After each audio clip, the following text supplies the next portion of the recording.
ज्यादातर लोग बिना रुके सोचते रहते हैं। उनके दिमाग में एक आवाज लगातार चलती रहती है। जब उनसे कहा जाता है कि उनके अंदर एक आवाज है जो कभी चुप नहीं होती, तो कई लोग कहते हैं कि ऐसी कोई आवाज नहीं है या फिर गुस्से में मना कर देते हैं। असल में वही गुस्सा और वही इनकार उस आवाज का सबूत होता है। यह आवाज एक तरह के वायरस की तरह होती है जो दिमाग में घुसकर धीरे धीरे पूरी जिंदगी पर कब्जा कर लेती है। अगर इसे बिना समझे और बिना संभाले छोड़ दिया जाए तो यह इंसान को अंदर से तोड़ सकती है।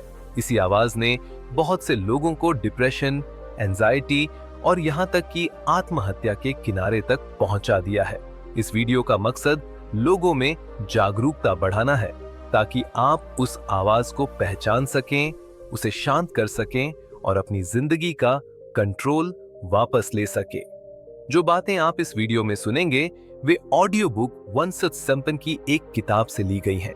ये ऐसी किताब है जिसे मैं खुद अपने माता पिता और हर उस इंसान को पढ़ने के लिए कहूंगा जिसे मैं दिल से चाहता हूं। इस किताब से 5 जरूरी बातें निकलती हैं और अब हम पहली बात से शुरू करते हैं। सबसे पहले यह समझना जरूरी है कि आप कौन हैं। अच्छी खबर यह है कि आपके दिमाग में चलने वाली वह आवाज आप नहीं है। फिर आप कौन हैं? आप वह हैं जो उस आवाज को देख सकता है, जो उसे सुन सकता है। ज्यादातर लोग अपने विचारों के साथ इतना जुड़ जाते हैं कि उन्हें लगता है वही विचार ही उनकी पहचान है। उन्हें यह एहसास ही नहीं होता कि उन विचारों के अलावा भी उनके अंदर कुछ है। बस एक पल के लिए रुकिए और अपने विचारों को देखिए। उन्हें ऐसे देखिए जैसे आप किसी और इंसान को देख रहे हो। थोड़ी देर में आपको साफ समझ आ जाएगा कि वहां 2 चीजें हैं, एक विचार और दूसरा वह जो उन विचारों को देख रहा है। जो देखने वाला है वही आप हैं। दिमाग की आवाज बस एक चालाक चीज है जो आपको ये यकीन दिलाने की पूरी कोशिश करती है कि वही आप हैं, लेकिन वह आप नहीं है। दूसरी बड़ी बात यह है कि इंसान की सबसे बड़ी बीमारी लगातार सोचते रहना है। मुझे खुद कभी यह एहसास नहीं हुआ था कि बिना रुके सोचते रहना इतनी बड़ी समस्या है जब तक मैंने ये किताबें नहीं पढ़ी। इसलिए मुझे लगता है कि ऐसी बातें स्कूलों में सिखाई जानी चाहिए। ज्यादातर लोगों के दिमाग की सामान्य हालत ही बिगड़ी हुई होती है और इसे संभालना न आना बहुत सारी परेशानियों को जन्म देता है। हम अलग अलग औजार और मशीनें चलाना सीखते हैं, लेकिन अपनी सबसे ताकतवर मशीन अपने दिमाग को चलाना कभी नहीं सीखते। मशीन जितनी ज्यादा ताकतवर होती है उसे उतने ही ज्यादा कंट्रोल की जरूरत होती है। आप अपनी कार किसी 5 साल के बच्चे को नहीं देंगे, लेकिन इंसान ने अपने दिमाग का कंट्रोल बिना सोचे समझे दे दिया है। बिना यह जाने कि हम सोच रहे हैं, बस सोचते चले जाना ही इंसानी जिंदगी की जड़ समस्या है, क्योंकि सब ऐसा करते हैं। हमें लगता है यह सामान्य है, लेकिन असल में यह सामान्य नहीं है। किताब में एक कहानी है जो इस बात को बहुत साफ तरीके से समझाती है। लेखक बताते हैं कि एक दिन जब वे यूनिवर्सिटी जा रहे थे तो ट्रेन में उनके सामने एक महिला बैठी थी। उसकी उम्र करीब 30 के आसपास थी। उसे देखकर कोई भी यह समझ सकता था कि वह बहुत परेशान है। उसका चेहरा तना हुआ था और वह गुस्से में खुद से जोर जोर से बातें कर रही थी। वह अपने ही विचारों में इतनी डूबी हुई थी कि उसे न तो आसपास के लोगों का होश था और न ही अपने माहौल का। जब वह उतर गई तब भी लेखक का ध्यान उसी पर अटका रहा। यहां तक कि लाइब्रेरी में जाने से पहले वॉशरूम में खड़े होकर भी वे उसी के बारे में सोचते रहे। जैसे ही मैं अपने हाथ धो रहा था, मेरे मन में आया कि काश मैं कभी उसकी तरह न बनूं। उसी पल बगल में खड़े आदमी ने मेरी तरफ देखा। तभी मुझे जोर का झटका लगा। मुझे समझ आया कि यह बात मैंने सिर्फ मन में नहीं सोची थी, बल्कि धीरे से बोल भी दी थी। मेरे अंदर तुरंत डर सा उठा। मैंने सोचा, नहीं, मैं तो पहले से ही उसकी तरह हूं। क्या मेरा दिमाग भी उतना ही लगातार चलता नहीं रहता? फर्क बस इतना था कि उसका दिमाग गुस्से से भरा हुआ था और मेरे दिमाग में ज्यादातर बेचैनी रहती थी। वह जोर से बोल रही थी और मैं चुपचाप अपने अंदर बोल रहा था। अगर उसे पागल कहा जाए तो फिर इस दुनिया में हर इंसान पागल है, मैं भी। फर्क बस इतना है कि किसी में ये ज्यादा दिखता है और किसी में थोड़ा कम। अब तक हम ये समझ चुके हैं कि दिमाग में एक आवाज चलती रहती है और आप वह आवाज नहीं है। आप वो हैं जो उस आवाज को देख सकता है। अब जरूरी है ये समझना कि ये आवाज बनी किस चीज से है और ये पैदा कैसे हुई। लेखक इस आवाज को अलग अलग नाम देते हैं। कहीं इसे झूठा रूप कहते हैं, कहीं पुराने विचारों का ढेर, कहीं नकली पहचान। लेकिन किताब में सबसे आसान और ज्यादा इस्तेमाल किया गया शब्द है अहंकार। आगे मैं इसी आवाज को अहंकार कहूंगा। अहंकार बनने की सबसे बुनियादी प्रक्रिया होती है जुड़ाव। जुड़ाव मतलब किसी चीज को अपने आप से जोड़ लेना।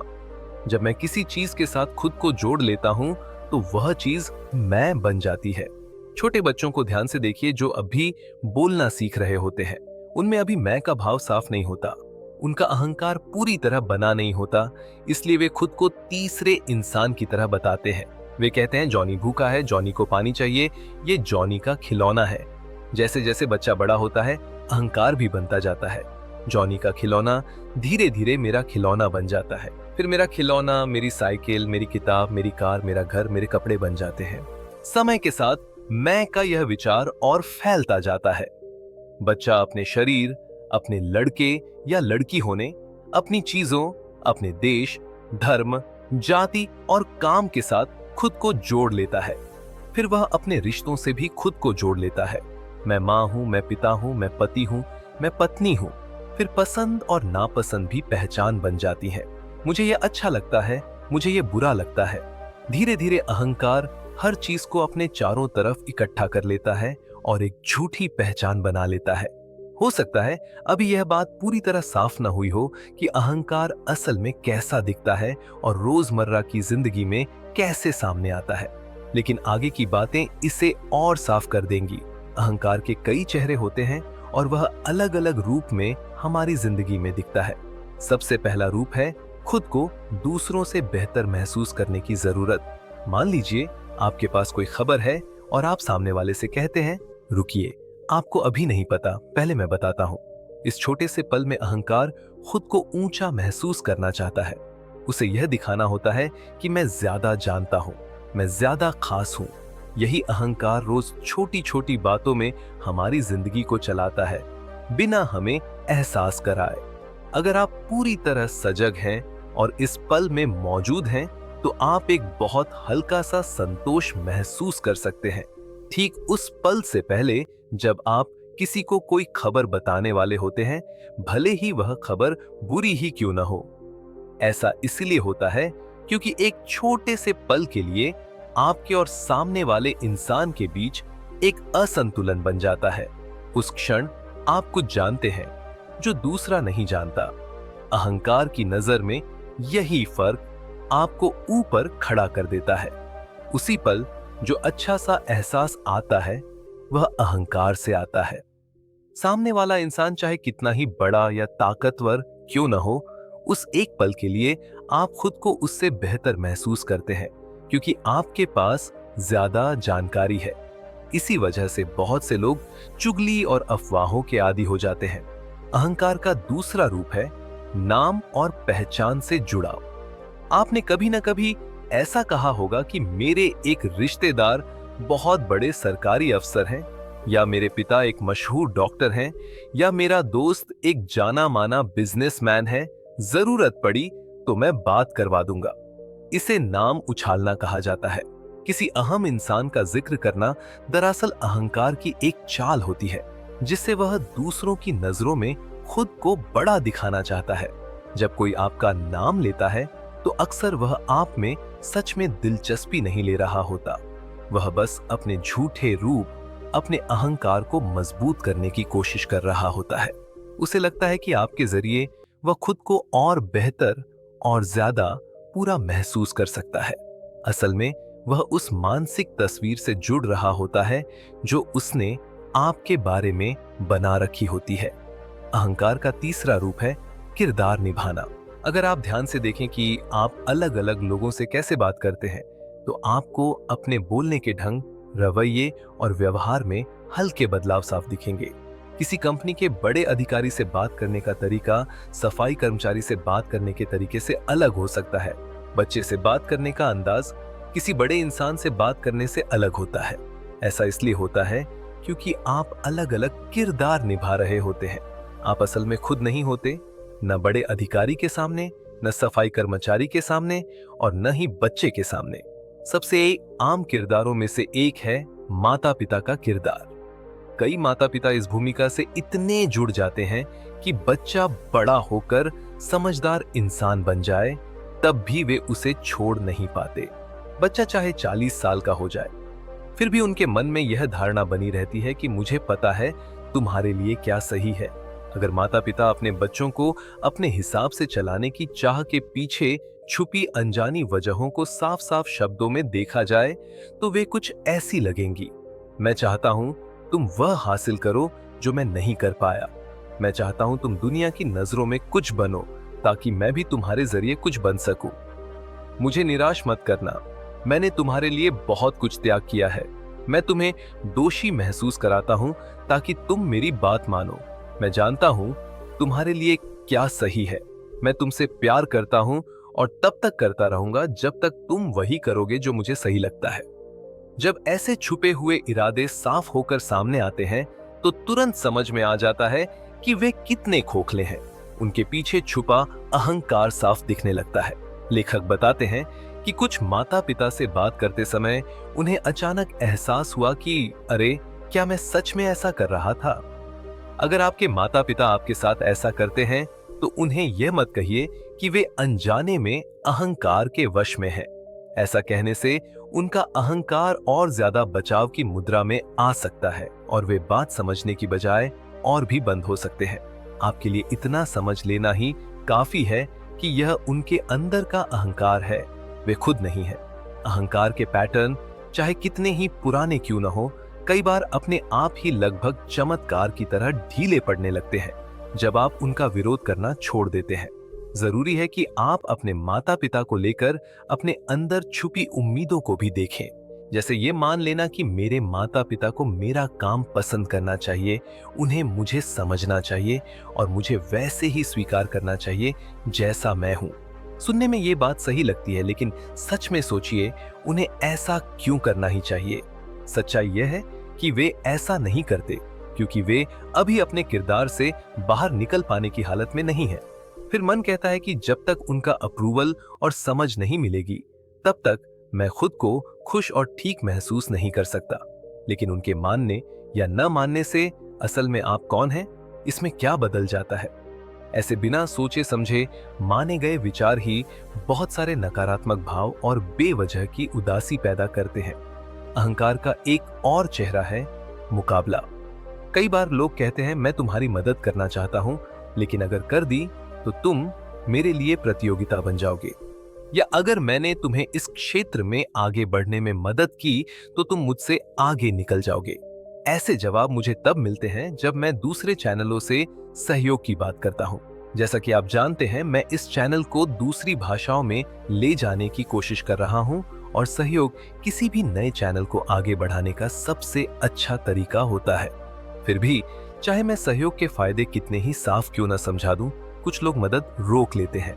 उन्हें लगता है कि मेरी सफलता का मतलब उनकी सफलता कम हो जाना है, जबकि ऐसा बिल्कुल नहीं होता। कम से कम YouTube की दुनिया में तो यह सच नहीं है। लेखक कहते हैं कि लोग अनजाने में खुद के काम को ही नुकसान पहुंचाते हैं जब वे दूसरों से जानकारी या मदद छुपाते हैं या उन्हें नीचे दिखाने की कोशिश करते हैं, सिर्फ इसलिए कि वे उनसे आगे न निकल जाए। अहंकार के लिए सहयोग एक अजनबी चीज है जब तक उसके पीछे कोई छुपा हुआ फायदा न हो। अहंकार यह नहीं समझता कि जितना ज्यादा आप दूसरों को साथ लेते हैं, चीजें उतनी ही आसानी से आगे बढ़ती हैं और उतनी ही सहजता से आपके पास आती हैं। जब आप दूसरों की मदद नहीं करते या उनके रास्ते में रुकावट डालते हैं, तो जिंदगी भी आपको कम मदद देती है, क्योंकि आपने खुद को पूरे प्रवाह से अलग कर लिया होता है। अहंकार के अंदर गहराई में कमी का डर छुपा होता है, इसलिए वह किसी और की सफलता को ऐसे देखता है जैसे उससे कुछ छिन गया हो। वह यह नहीं जानता कि दूसरे की सफलता से जलना आपकी अपनी सफलता के रास्ते भी बंद कर देता है। अहंकार का एक और रूप नकारात्मकता है। जब भी आप नकारात्मक महसूस कर रहे हो, थोड़ा ध्यान दीजिए। आप पाएंगे कि आपके अंदर कुछ है जो इस नकारात्मकता को चाहता है। वह इसमें मजा लेता है या मानता है कि इससे आपको कुछ हासिल होगा। वरना कोई इंसान क्यों बार बार दुख में रहना चाहेगा, खुद को और दूसरों को परेशान करेगा और अपने शरीर को बीमार बनाएगा। इसीलिए जब भी आपके अंदर नकारात्मक भाव आए, अगर आप उस पल यह देख सकें कि आपके भीतर कुछ है जो इसका आनंद ले रहा है या इसे जरूरी मान रहा है, तो उसी पल आप सीधे अपने अहंकार को पहचान रहे होते हैं। यही पहचान धीरे धीरे आपको उससे मुक्त करने लगती है।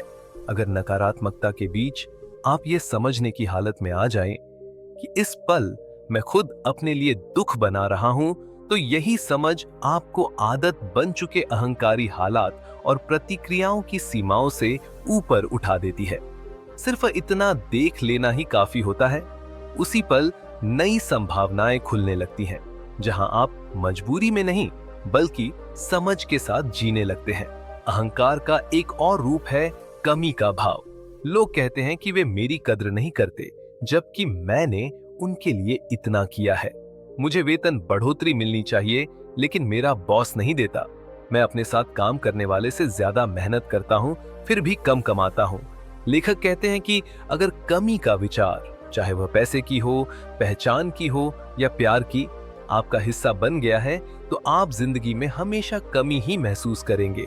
सच्चाई यह है कि जो आपको लगता है कि दुनिया आपको नहीं दे रही, वही चीज आप दुनिया को नहीं दे रहे हैं। आप उसे इसलिए रोक रहे हैं क्योंकि भीतर कहीं आपको लगता है कि आप छोटे हैं और आपके पास देने के लिए कुछ नहीं है। कुछ हफ्तों के लिए इसे आजमा कर देखिए। जो भी आपको लगता है कि लोग आपको नहीं देते, तारीफ, सम्मान, मदद, प्यार, देखभाल, वही आप देना शुरू कर दीजिए। भले ही शुरुआत में ऐसा लगे कि आपके पास ये है ही नहीं, फिर भी ऐसा व्यवहार कीजिए जैसे आपके पास ये है। बहुत जल्दी आप देखेंगे कि आपकी जिंदगी बदलने लगी है। जब आप देना शुरू करते हैं तो पाना अपने आप शुरू हो जाता है। जो आप नहीं देते उसे आप पा भी नहीं सकते। बाहर की ओर बहाव ही अंदर आने वाले प्रवाह को तय करता है। जो आपको लगता है कि दुनिया ने आपसे छीन रखा है, वह असल में आपके पास पहले से मौजूद होता है। लेकिन जब तक आप उसे बहने नहीं देते, आपको खुद भी पता नहीं चलता कि वह आपके अंदर है। अहंकार का एक और चेहरा बीमारी से जुड़ाव है। आपने सुना होगा, लोग कहते हैं मुझे यह बीमारी है, मैं उस बीमारी से पीड़ित हूं। कई लोग बीमारी को अपनी पहचान बना लेते हैं। कभी कभी तो वे इसे गर्व की तरह इस्तेमाल करते हैं। ऐसा इसलिए होता है क्योंकि अहंकार ऊपर से अलग दिखता है, लेकिन अंदर से सब एक जैसे होते हैं। गहराई में अहंकार पहचान पर ही जिंदा रहता है। एक बार उसे कोई पहचान मिल जाए तो वह उसे छोड़ना नहीं चाहता। अगर एक पहचान चली जाए तो वह जल्दी ही दूसरी पहचान पकड़ लेता है। यह नई पहचान कितनी तकलीफदेह है, इससे अहंकार को फर्क नहीं पड़ता। उसे बस पहचान चाहिए, अच्छी हो या बुरी। इंसान आसानी से अपने शरीर की परेशानी, बीमारी या कमी के साथ खुद को जोड़ लेता है और उसे ही अपनी पहचान बना लेता है। अहंकार का आखिरी रूप है हर बात पर प्रतिक्रिया देना और शिकायत करना। बहुत से लोग हमेशा अगली वजह ढूंढते रहते हैं जिससे वे परेशान हो सकें या गुस्सा कर सकें। उन्हें इसे ढूंढने में कभी देर नहीं लगती। यह अपमान है, तुमने ऐसा कैसे किया, मुझे ये मंजूर नहीं। वे नाराज रहने और चिढ़े रहने के आदी हो जाते हैं, जैसे कुछ लोग नशे के आदी होते हैं। किसी चीज के खिलाफ प्रतिक्रिया देकर वे अपने अहंकार को मजबूत करते हैं।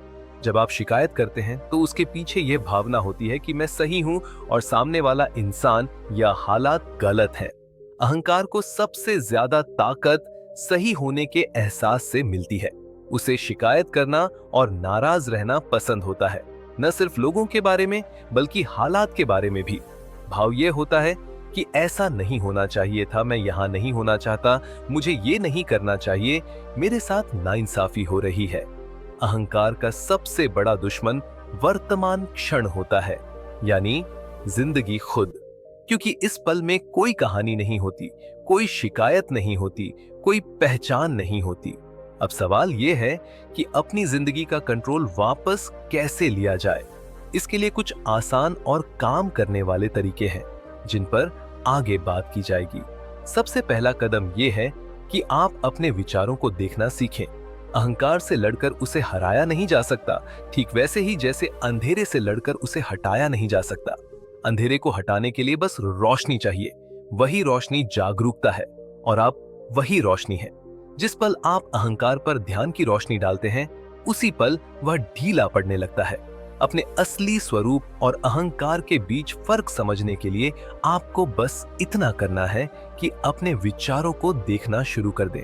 लेखक इसे सोचने वाले को देखना कहते हैं। अहंकार न तो सही है और न ही गलत, वह बस बेहोश है। जब आप उसे देख पाते हैं तो आप उससे आगे बढ़ने लगते हैं। अहंकार को बहुत गंभीरता से मत लीजिए। जब भी आप अपने अंदर कोई अहंकारी व्यवहार पकड़ें, हल्की सी मुस्कान ले आइए। कभी कभी उस पर हंस भी सकते हैं। सबसे जरूरी बात यह समझना है कि अहंकार निजी नहीं है, वह आप नहीं है। अगर आप उसे अपनी निजी समस्या मान लेते हैं तो वह भी अहंकार का ही एक रूप बन जाता है। जब भी आप वर्तमान में होते हैं और उस अंदरूनी आवाज को नोटिस करते हैं, तब आपको साफ दिखता है कि आप वह आवाज नहीं है, बल्कि वह है जो उस आवाज को देख रहा है। जिस पल आप अहंकार के प्रति सचेत होते हैं, उसी पल वह अहंकार नहीं रह जाता, बल्कि बस दिमाग की एक पुरानी आदत बन जाता है। यही उसकी पकड़ ढीली पड़ने की शुरुआत होती है। इसके बाद अपनी सांसों पर ध्यान देना बहुत मददगार होता है। लेखक बताते हैं कि किसी ने उन्हें हाल ही में एक बड़े आध्यात्मिक संगठन के कोर्स और सेमिनार की लंबी सूची दिखाई। उसे देखकर वे तरह तरह के आकर्षक कोर्स देखकर प्रभावित हुए। यह उन्हें उस बड़े बुफे की याद दिलाता है जहां ढेर सारे स्वादिष्ट खाने सजे होते हैं। उस व्यक्ति ने उनसे पूछा कि क्या वे एक दो कोर्स सुझा सकते हैं। लेखक ने कहा कि सब कुछ दिलचस्प लगता है, लेकिन अगर मुझे सच में कुछ सुझाना हो तो मैं बस यही कहूंगा कि जितना हो सके अपनी सांसों के प्रति सजग रहो। जब भी याद आए बस सांसों को महसूस करो। अगर कोई इंसान ये अभ्यास 1 साल तक कर ले तो ये उन सभी कोर्सों से ज्यादा गहरा बदलाव ला सकता है और इसके लिए कोई पैसा भी नहीं देना पड़ता। यह सबसे आसान और फिर भी सबसे असरदार तरीकों में से एक है, खासकर उन लोगों के लिए जो अभी शुरुआत कर रहे हैं। बस अपनी सांस को महसूस करें, हवा को शरीर के अंदर जाते और बाहर आते हुए देखें। ध्यान दें कि कैसे सांस लेते समय छाती और पेट थोड़ा फैलते हैं और छोड़ते समय वापस बैठ जाते हैं। एक सजग सांस ही काफी है उस जगह में थोड़ा सा खालीपन लाने के लिए जहां पहले एक के बाद एक बिना रुके विचार चलते रहते थे। 2 या 3 सजग सांसें और भी बेहतर होती हैं। दिन में कई बार ऐसा करना आपकी जिंदगी में जगह और शांति लाने का आसान तरीका है। एक और सरल अभ्यास है अपने शरीर के अंदर की अनुभूति को महसूस करना। बाहर से शरीर कैसा दिखता है इससे कोई फर्क नहीं पड़ता। बाहरी रूप के पीछे एक जीवंत ऊर्जा का क्षेत्र होता है जो हमेशा जिंदा रहता है। अगर आपने कभी शरीर के अंदर की इस अनुभूति पर ध्यान नहीं दिया है तो एक पल के लिए आंखें बंद करें और देखें कि क्या आपके हाथों के अंदर कुछ जीवित सा महसूस होता है। अपने दिमाग से यह मत पूछिए कि क्या महसूस हो रहा है, क्योंकि दिमाग तुरंत कह देगा कि मुझे कुछ महसूस नहीं हो रहा, या फिर वह कहेगा कि कुछ और दिलचस्प सोचने दो। दिमाग से सवाल करने की बजाय सीधे अपने हाथों पर ध्यान ले जाए। उनके अंदर मौजूद हल्की सी जीवंतता को महसूस करने की कोशिश करें। यह वहां पहले से है, आपको बस अपना ध्यान वहां ले जाना है। शुरुआत में आपको हल्की सी झंझनाहट महसूस हो सकती है, फिर धीरे धीरे ऊर्जा या जीवंतता का एहसास आने लगता है। अगर आप कुछ देर तक अपना ध्यान हाथों में टिकाए रखते हैं तो यह एहसास और गहरा होता चला जाता है। यही शरीर के अंदर मौजूद जीवन को महसूस करना है, जो आपको दिमाग की लगातार चलती आवाज से बाहर निकालकर इस पल में ले आता है।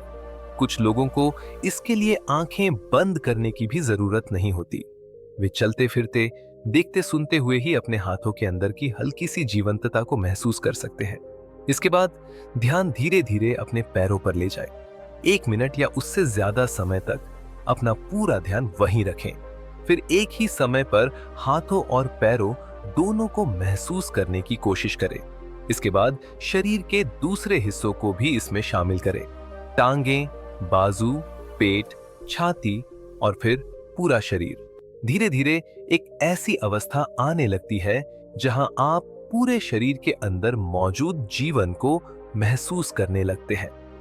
लेखक, जिसे इनर बॉडी कहते हैं, वह असल में सिर्फ शरीर नहीं है, वह जीवन की ऊर्जा है। वह रूप और निराकार के बीच का सेतु है। यह कोई कल्पना नहीं है, बल्कि सीधा अनुभव है।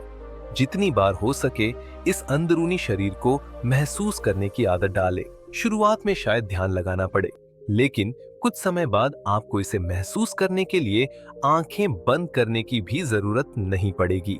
यह अनुभूति अपने आप बनी रहती है।